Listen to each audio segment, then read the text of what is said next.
Hello అండి అందరికీ, నేను మీ వెంకీ మామ. ఈరోజు మనం మాట్లాడుకోవాల్సిన విషయం ఎంతో బాధాకరమైనది. తిరుపతిలో మనందరికీ పవిత్రమైన చోట జరిగిన ఈ విషాదకరమైన సంఘటన నన్ను బాగా కలిచివేసింది. అందుకే ఈ సంఘటనపై నా అభిప్రాయాన్ని మరియు మనం భవిష్యత్తులో ఎలాంటి జాగ్రత్తలు తీసుకోవాలి అనే విషయాన్ని కూడా మీతో పంచుకోవాలని అనిపించింది. అసలు ఏం జరిగింది, ఎలా జరిగింది, భవిష్యత్తులో ఇలాంటి ప్రమాదాలు వచ్చినప్పుడు మనం ఏమేమి జాగ్రత్తలు తీసుకోవాలి అన్న విషయాలపై నేను ఈ వీడియోలో చర్చించాలనుకుంటున్నాను. ముందుగా వీడియోలోకి వెళ్లే ముందు మన ఛానల్ని వెంటనే సబ్స్క్రైబ్ చేసుకోండి మరియు లైక్ అండ్ షేర్ కూడా చేయండి. వివరాల్లోకి వెళ్తే, నిత్యం దీపపు కాంతులతో భూలోక స్వర్గంగా పిలువబడే మన తిరుపతిలో ఈరోజు జరిగిన సంఘటన నిజంగా విషాదకరమైనది. ఎప్పుడూ భక్తులతో కిటకిటలాడే ఈ పవిత్ర స్థలం ఈసారి ఒక అపశృతితో వార్తల్లో నిలిచింది. ఉదయం నుండి స్వామి దర్శనం కోసం వేలాది భక్తులు గోవింద నామస్మరణతో తరలివచ్చారు. అయితే భక్తుల సంఖ్య సామాన్యానికి మించి పెరగడంతో నిర్వాహకులపై ఒత్తిడి ఎక్కువైంది. వైకుంఠ ద్వార దర్శనం కోసం భక్తులు బారులు తీరగా ఒక్కసారిగా నెట్టుకుంటూ ముందుకు సాగే ప్రయత్నంలో తొక్కిసలాట చోటు చేసుకుంది. భక్తులందరూ స్వామి దివ్య దర్శనం కోసం ఎంతో ఉత్సాహంగా ఎదురు చూస్తుండగా ఈ అనూహ్య పరిణామం తలెత్తడంతో ఇది ఎవరికీ ఊహించని విషాదంగా మిగిలిపోయింది. ఈ తొక్కిసలాటలో 6 ప్రాణాలు కోల్పోయారు, మరికొంతమంది తీవ్ర గాయాలతో ఆసుపత్రికి తరలించబడ్డారు. అప్పటి వరకు భక్తి భావంతో ఉన్న ఈ స్థలం ఒక్కసారిగా ఆహాకారాలతో నిండిపోయింది.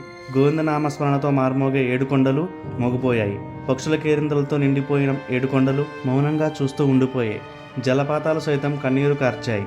ఆపదమొక్కులు వాడ అనాథరక్షక గోవింద గోవింద అన్న గుండెలు ఒక్కసారిగా మోగిపోయాయి. నోటి నుంచి మాట రాక మమ్మల్ని ఎవరైనా కాపాడితే బాగుండు అని చూసే దీనచూపుల హృదయాలు కూడా ఎంతో ఆవేదనతో నిండిపోయాయి. నిజంగానండి, దేవుడిని దర్శించడానికి వచ్చిన భక్తులకు ఇలాంటి విషాదాన్ని ఎదుర్కోవడం చాలా బాధాకరం. ఇలాంటి సంఘటనలు జరగకుండా ఉండడానికి మనం కొన్ని జాగ్రత్తలు తీసుకోవాలి. నా అభిప్రాయం ఏంటంటే, ఈ సంఘటన జరగడానికి కారణం వేగం, భక్తి, భద్రత మధ్య బ్యాలెన్స్ లేకపోవడం.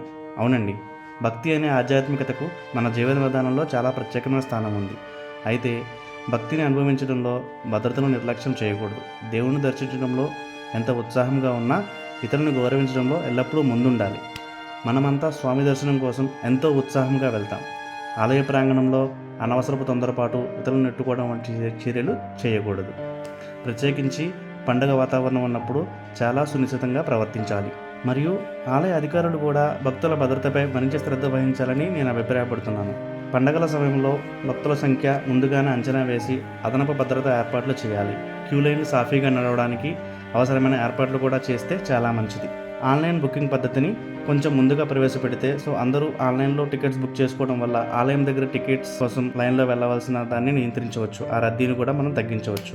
క్యూ లైన్లలో కొంచెం మార్పులు. క్యూ లైన్లు విస్తృతంగా ఏర్పరచడం ద్వారా భక్తులు సులభంగా భద్రంగా ముందుకు నడిచేలా చూసుకోవచ్చు. ఎమర్జెన్సీ ఎగ్జిట్ పాయింట్స్ పెట్టడం వల్ల ఇటువంటి సంఘటనలు ఎదురైనప్పుడు వాళ్ళు అక్కడి నుంచి బయటకు రావడానికి కొంచెం వీలు కుదురుతుంది. ఇది నా అభిప్రాయం అండి.